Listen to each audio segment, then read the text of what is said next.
Tiga remaja di Jalan T1 Kebonjeruk, Jakarta Barat menjadi korban pencurian dengan senjata pada Sabtu. Dalam rekaman kamera pengawas, terlihat ketiga pemuda yang sedang bermain game saat malam hari di kawasan padat penduduk, tiba-tiba dihampiri dua orang pria dewasa dan langsung merampas telepon pintar mereka dengan menodongkan senjata yang diduga pistol. Mendengar ada keributan, warga sekitar pun langsung berkumpul dan sempat mengejar para pelaku namun gagal. Saya juga kebetulan baru pulang gitu. Terus habis itu saya masuk dalam, sebelum saya masuk saya bilangin itu handphone jangan main di jalanan gitu kan. Ya udah sekilas diem. Udah saya masuk, tiba-tiba udah bilangin. Terus saya masuk istirahat. Nah, nggak lama nih ada suara teriak-teriak gitu. Aksi ini bukanlah kali pertama terjadi di kawasan ini. Dengan berbekal rekaman CCTV, para korban yang didampingi orang tua mereka telah melaporkan kejadian ini ke pihak berwajib.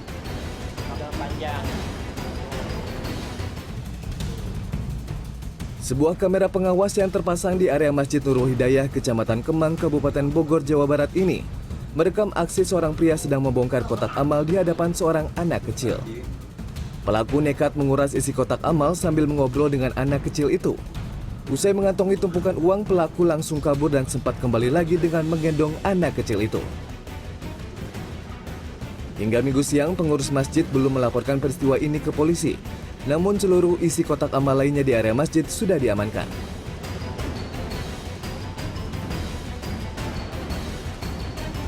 Sebuah rekaman CCTV yang memperlihatkan seorang pria yang sedang membawa balita dengan sepeda motornya berhenti di pinggir Jalan Raya Pedongkelan Cilincing, Jakarta Utara. Sambil menggendong balitanya, pria ini lalu memarkirkan sepeda motor dan berjalan mendekati sepeda motor lain yang terparkir dengan kondisi kunci masih menggantung.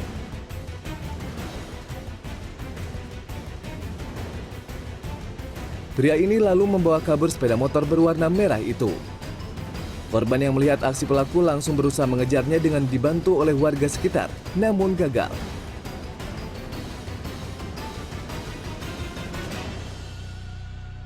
20 menit kemudian, pelaku bersama balita ini kembali mendatangi lokasi untuk mengambil sepeda motor yang ditinggalkannya.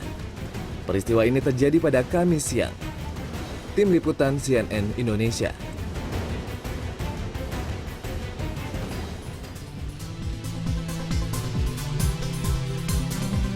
Halo, good morning. Gimana kabarnya pemirsa?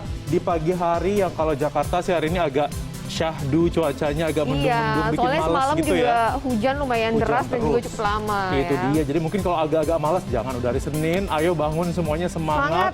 Dan yang mau keluar rumah mungkin yang cuacanya juga masih hujan, hati-hati di jalan ya. Betul, tadi kalau dari pengalaman saya berangkat ke kantor memang karena cuaca juga semalam sudah hujan. Bikin mager ya? Iya, selain mager macet juga gitu loh. Jadi mulai lumayan padat gitu ya, karena banyak aktivitas juga yang sudah dilonggarkan, kegiatan bekerja dari kantor juga sudah mulai diterapkan.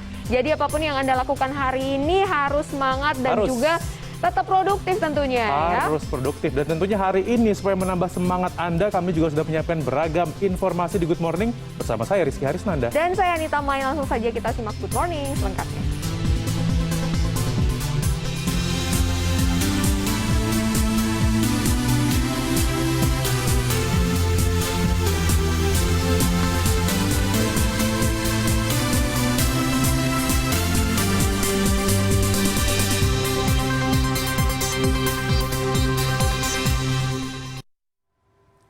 Karena merasa tersinggung, ini ada 4 orang remaja di Makassar yang memukul 3 remaja lainnya yang tengah berkendara hingga kehilangan keseimbangan dan kemudian menabrak sebuah pohon. Dan 1 orang tewas di lokasi. Sementara itu di Banyuwangi, Jawa Timur, akibat sopir mengantuk, sebuah truk tronton yang mengangkut puluhan ton pasir terguling hingga menutup badan jalan. Arus lalu lintas ini sempat macet total karena kejadian tersebut. Seorang remaja berusia 16 tahun tewas setelah motor yang ia kendarai bersama 2 orang temannya menghantam sebuah pohon di Jalan Rapocini, Kota Makassar, Sulawesi Selatan pada Sabtu dini hari. Sebelumnya ketiga korban sempat terlibat cekcok dengan 4 orang lainnya di sebuah SPBU. Tak lama setelah keluar dari SPBU, 4 orang itu mengejar kemudian memukuli korban yang tengah mengendarai motor hingga kehilangan kendali dan akhirnya menabrak pohon. Pengendara motor tewas di tempat. 1 orang lain mengalami luka-luka dan 1 penumpang lain berhasil lompat dari kendaraan sebelum menghantam pohon. Pada Minggu malam, polisi berhasil menangkap 3 dari 4 orang tersangka dan menyita barang bukti berupa pakaian dan helm yang digunakan untuk memukul korban. Berawal dari ketersinggungan antar korban dan pelaku, korban sempat menggas-gas motornya sehingga pelaku ini merasa tersinggung. Lalu dikejar korban ini, sempat dipukuli menggunakan helm berkali-kali oleh pelaku. Dari situ korban kehilangan keseimbangan lalu menabrak sebuah pohon. Sebuah truk tronton bermuatan 30 ton pasir ini terguling di Jalan Raya Brawijaya, Kota Banyuwangi, Jawa Timur pada Minggu sore. Truk terguling setelah menabrak pembatas jalan hingga membuat badan truk melintang di tengah jalan. Dari pengakuan sopir, truk oleng hingga akhirnya terguling lantaran dirinya mengemudi dalam kondisi mengantuk. Ngantuk. Awalnya Bapak dari mana mau kemana?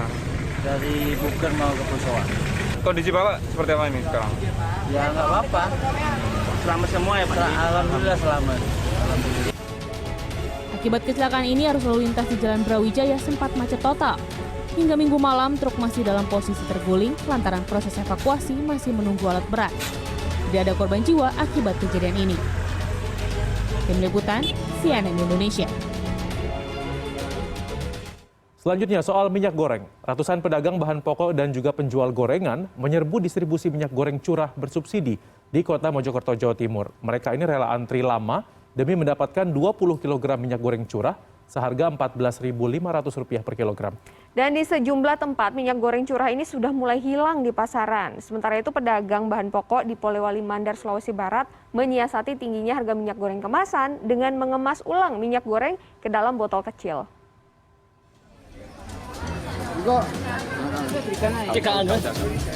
Sejak pagi, ratusan pedagang bahan pokok dan penjual gorengan sudah mengantri di Pasar Prajurit Kulon, Kota Mojokerto, Jawa Timur hari Minggu kemarin. Mereka rela antri berjam-jam demi mendapatkan minyak goreng curah bersubsidi dari Dinas Koperasi, Usaha Kecil Menengah, Perindustrian dan Perdagangan Kota Mojokerto.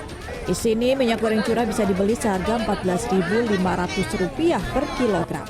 Untuk menghindari aksi borong, jumlah pembelian dibatasi yakni 20 kg per orang. Buat bareng kerupuk.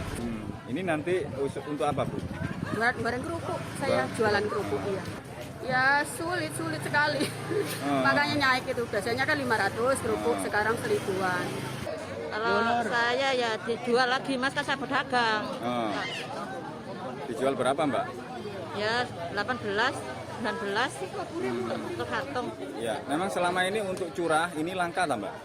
Iya, nggak ada, Mas, langka. Minyak goreng curah bersubsidi ini juga dijual untuk kalangan rumah tangga dengan harga Rp15.500 per kilogram. Minyak goreng curah kini sulit didapat di pasaran, seperti di pasar tradisional Gudang Tiga Raksa, Kabupaten Tangerang, Banten. Hari Minggu kemarin, pedagang mengaku sudah 3 hari tidak mendapatkan pasokan minyak goreng curah. Padahal minyak goreng curah kini menjadi pilihan konsumen. Minyak curah saya nggak bisa bilang dah sekarang. Masalahnya minyak curah udah kosong melongkong nih. Saya udah dikirim kemarin cuma dapat 2 kompan dong. Berapa hari bos kosong? Itu udah 3 hari saya, udah nggak ada pengiriman lagi. Hilangnya minyak goreng curah di pasaran juga terjadi di Pasar Induk Kecamatan Wonomulyo, Polewali Mandar, Sulawesi Barat. Sementara itu harga minyak goreng kemasan melambung hingga Rp30.000 per liter. Agar pembeli tetap bisa membeli minyak goreng, seorang pedagang mengemas minyak goreng kemasan ke dalam botol-botol berukuran kecil. Sebotol minyak goreng 600 ml kemudian dijual seharga Rp22.000.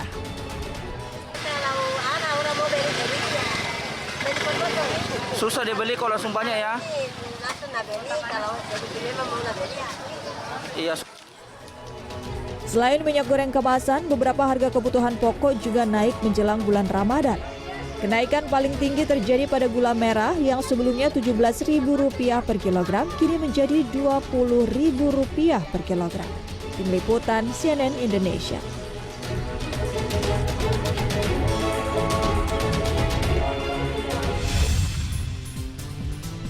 Nah ini nih, berawal dari iseng berujung cuan. Ada seorang mahasiswa di Jakarta berhasil mendulang belasan juta rupiah per bulan lewat kreasi tanah liat berbentuk karakter yang bisa dipesan sebagai kado ini. Gimana cara buatnya ya? Kami punya informasi lengkapnya usai jeda, tetap di Good Morning.